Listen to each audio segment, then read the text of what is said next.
Halo, selamat pagi anak-anak. Berjumpa lagi dengan Bapak Dewo Suyatnya dalam pelajaran Bahasa Indonesia. Di pagi hari yang penuh dengan syukur ini, kita akan belajar tentang teks pidato persuasif. Mungkin dari kalian masih penasaran, siapa sih orang yang ada dalam cover PowerPoint Bapak ini? Atau kalian sudah tahu siapa beliau? Apa rasa sih kalian pasti tahu, karena beliau adalah presiden pertama kita, yaitu Insinyur Soekarno.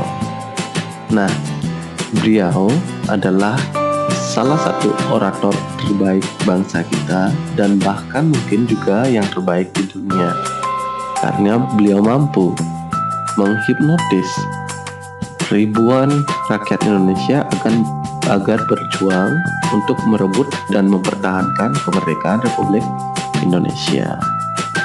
Nah, mau seperti beliau? Oke, kalau mau, yuk kita belajar dengan seksama tentang teks pidato persuasif.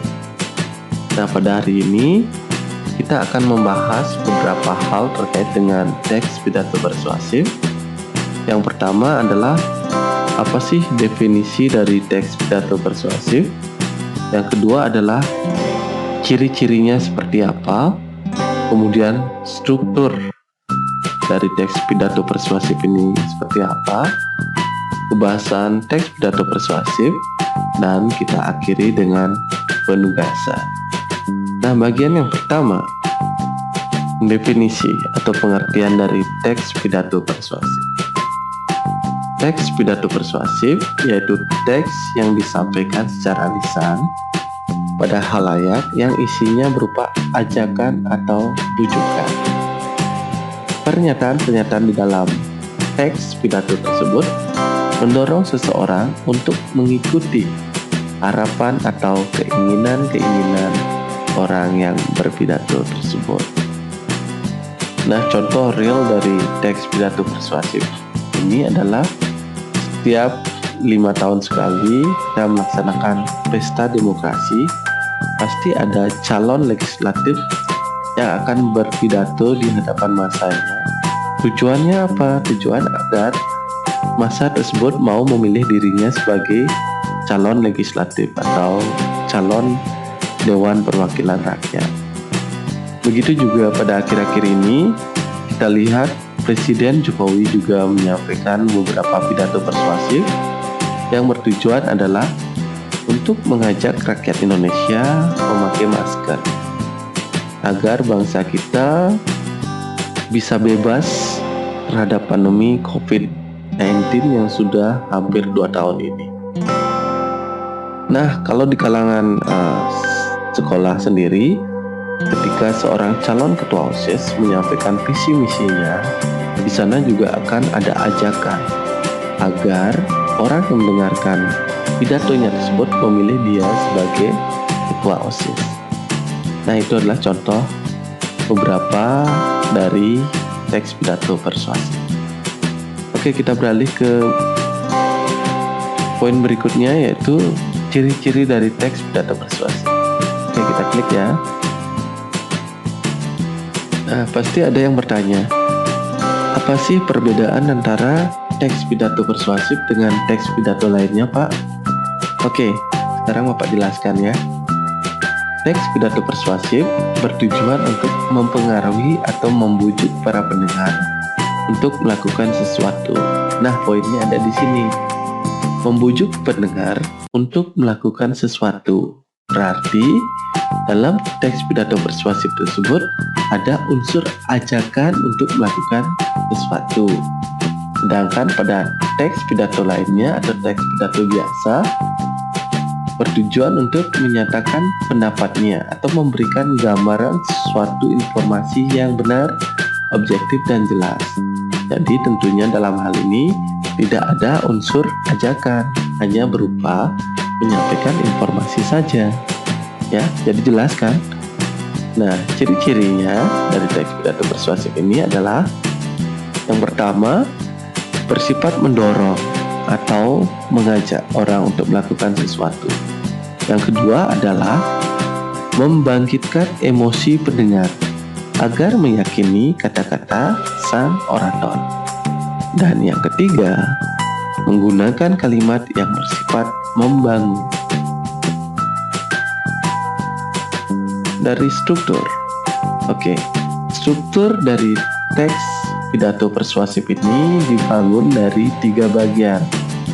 Bagian yang pertama dikenal sebagai pengenalan isu.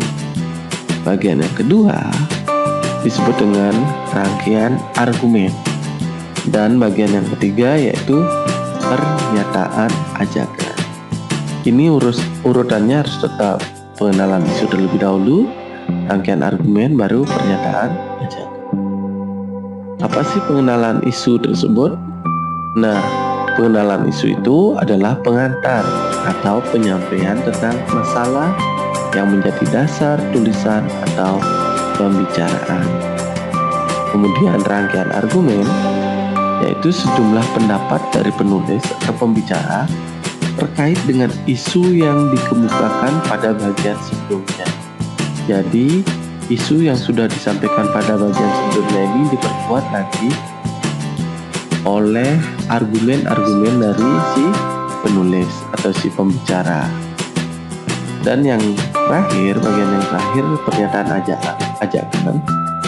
Setelah argumen-argumennya disampaikan, pasti ada unsur untuk mengajak melakukan sesuatu. Jadi, pernyataan ajakan ini adalah inti dari teks pidato persuasif yang berisi ajakan atau dorongan kepada pembaca atau pendengar untuk melakukan sesuatu. Jadi Bapak sampaikan sekali lagi, ada 3 struktur teks pidato persuasif ini, ada pengenalan isu, rangkaian argumen, dan pernyataan ajakan. Bagian berikutnya, teks persuasi ditandai dengan kata-kata hendaknya, sebaiknya, usahakan, jangan, hindarilah, dan sejenisnya. Melihat dari kata-kata yang sudah Bapak paparkan ini, berisi arahan untuk melakukan sesuatu ataupun tidak melakukan sesuatu. Jadi dapat disimpulkan kata-kata ini merupakan sebuah ajakan kepada audiens untuk melakukan ataupun tidak melakukan sesuatu. Sedangkan kaidah kebahasaan lainnya yang menandai teks pidato persuasif ini adalah sebagai berikut. Yang pertama, menggunakan kata-kata sapaan orang kedua seperti hadirin, bapak, saudara-saudara, dan lain sebagainya. Mungkin ini terdengar sama saja dengan pidato-pidato lainnya.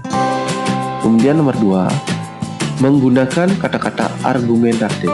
Ada argumennya, misalnya jika, maka, sebab, karena, dengan demikian, akibatnya, dan lain sebagainya. Ini biasanya dalam teks pidato persuasif akan kalian temukan pada struktur yang ketiga, yaitu pada pernyataan ajakan.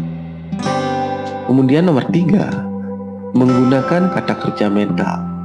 Contoh kata kerja mental tersebut adalah seperti yang diharapkan, memprihatinkan, menduga, berpendapat, dan menyimpulkan. Dan yang keempat dari kaidah kebahasaan ini adalah menggunakan kata-kata rujukan. Contohnya adalah seperti berdasarkan data, merujuk pada pendapat, dan lain sebagainya. Nah, ini penjelasan singkat dari Bapak.